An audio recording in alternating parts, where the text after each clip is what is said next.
मेरा नाम विनोद है। मेरी उम्र 26 साल है। मैं लंबा चौड़ा हट्टा कट्टा इंसान हूँ। आज मैं अपनी सच्चाई आपको बताना चाहता हूँ। आशा करता हूँ कि आपको पसंद आएगा। अगर आपको ये कहानी पसंद आती है तो प्लीज सब्सक्राइब कीजिए और लाइक कीजिएगा। तो चलिए शुरू करते हैं। अभी तक मेरी शादी नहीं हुई है क्योंकि मैं कोई अच्छी नौकरी नहीं करता। अच्छी नौकरी का मतलब अच्छे तनख्वाह वाला नहीं हूँ मैं। तनख्वाह ज्यादा नहीं है। मैं फरीदाबाद में रहता हूँ। बात तब की है जब मैं शहर से गांव आया था।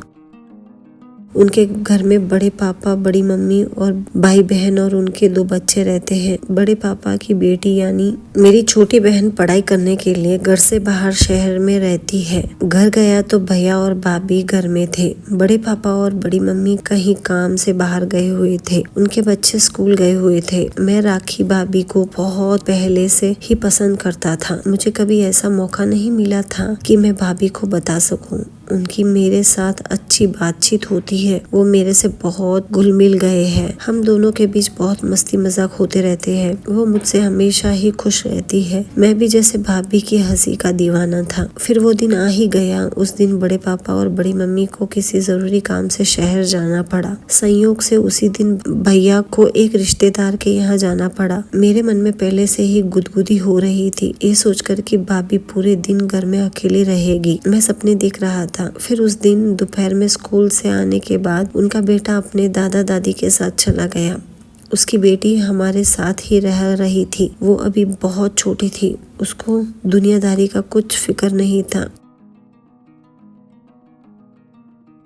उनकी छोटी सी बेटी बचे हुए थे। दिन बड़ी मुश्किल से गुजरा और किसी तरह शाम हुई। फिर हमें रात का खाना खाया और राखी भाभी अपनी बच्ची को सुलाने के लिए रूम में गई। अभी रात के 8 बजे थे और भाभी सारा काम खत्म करने के बाद टीवी सीरियल जरूर देखती है। मैं भी भाभी के साथ देखने लगा। मुझे वो थोड़ी थकी थकी लग रही थी तो मैंने पूछा, क्या हुआ भाभी, आप ठीक नहीं लग रही? तबीयत तो ठीक है ना? भाभी बोली, क्या बताओ विनोद, बहुत थकान हो रही है। घर का काम करते करते बहुत थक जाती हूँ। कल से तबीयत भी ठीक नहीं है। मैंने कहा, भैया को बताया क्यों नहीं आपने? अरे नहीं, वो पहले ही अपने काम में इतने व्यस्त रहते हैं। वैसे मुझे ज्यादा दिक्कत तो नहीं है लेकिन आज थकान बहुत लग रही है। मैंने कहा, भाभी आप दवाई खाकर सो जाओ या आप अच्छे से पैरों में मालिश करके सो जाओ, इससे आपको आराम मिलेगा। भाभी ने कहा, विनोद तुम मेरी एक बात मानोगे? मैंने कहा, हाँ भाभी बोलो। भाभी ने कहा, तुम मेरी मालिश कर दोगे? यह बात सुनकर ही मैं खुश हो गया मगर मैंने कंट्रोल रखा। मैंने बोला, भाभी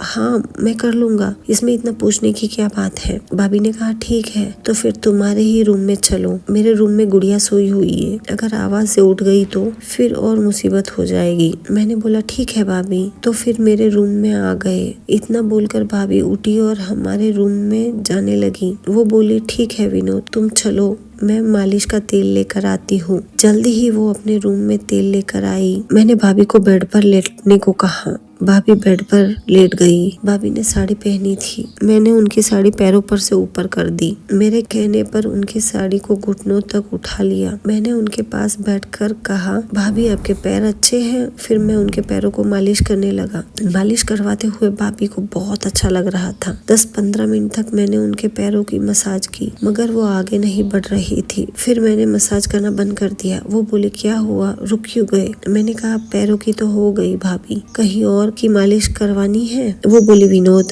मेरा तो पूरा शरीर दर्द कर रहा है मगर तुम केवल कमर व पेट की ओर कर दो, उसके बाद मैं सोने चली जाऊंगी। मैंने कहा, ठीक है भाभी। फिर मैं भाभी की कमर व पीठ की मालिश करने लगा मगर मैं ठीक से नहीं कर पा रहा था। मैंने बोला, भाभी ऐसा नहीं हो रहा है, मैं सही से नहीं बैठ पा रहा हूँ। आपकी जांघों पर बैठकर मालिश करूंगा तो सही से हो जाएगी। इस पर भाभी ने कहा, हाँ बैठो और कर दो। मैं भाभी की जांघों पर बैठकर पीठ और कमर की मालिश करने लगा। भाभी को मजा आ रहा था और वो मुझे रोक भी नहीं रही थी। साफ साफ महसूस करने के बाद भी भाभी मुझे रोक नहीं रही थी। मेरा वह अंग भाभी को लग रहा था, उनको साफ साफ महसूस हो रहा था पर वह कुछ नहीं कह रही थी। तो मेरी हिम्मत बढ़ गई। अब मैं आगे बढ़ना चाहता था क्योंकि यही सही समय था। मैंने उनको बोला, भाभी कपड़े सही कर लो ताकि पीठ पर पूरी तरह से मालिश कर सको। भाभी संकोच कर रही थी। फिर मैंने खुद ही खोल दिया।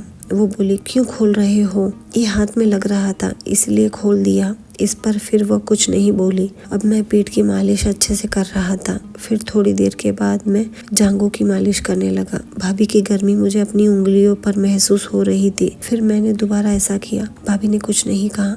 मैंने जानबूझकर मेरी उंगली उनके प्राइवेट पार्ट को टच किया उंगली से और भाभी आराम से मजे ले रही थी। अब मैं भाभी को उकसाना चाहता था। मैं बोला, भाभी आपकी बॉडी को और ज्यादा रिलैक्स करने का तरीका है मेरे पास। वो बोली, क्या तरीका है? मैं बोला, उसके लिए आपको मेरी एक बात माननी होगी। वो बोली, कहो क्या करना है? भाभी से मैंने कहा, आपको अपने कपड़े थोड़े से सही करने होंगे ताकि मैं बॉडी के बाकी हिस्सों की मालिश कर सकूं। वो बोली, ठीक है, तुम खुद ही कर लो जो करना चाहते हो। ये सुनकर मैं खुश हो गया। भाभी ने कंट्रोल मेरे हाथ में दे दिया था, मगर मैंने किसी तरह सब्र रखा। फिर मैं धीरे धीरे उनकी मालिश करने लगा, उनके पेट की मालिश करने लगा। फिर मैंने उनके गर्दन की मालिश की, उनके जांघों के ऊपर बैठकर। फिर मैंने धीरे से उनका ब्लाउज खोला और फिर मैं उनकी छाती की मालिश करने लगा। वो दोनों चीजें मेरे हाथों में आए हुए थे और मैं मालिश कर रहा था। मुझे बहुत मजा आ रहा था और भाभी को भी बहुत मजा आ रहा था। फिर मैंने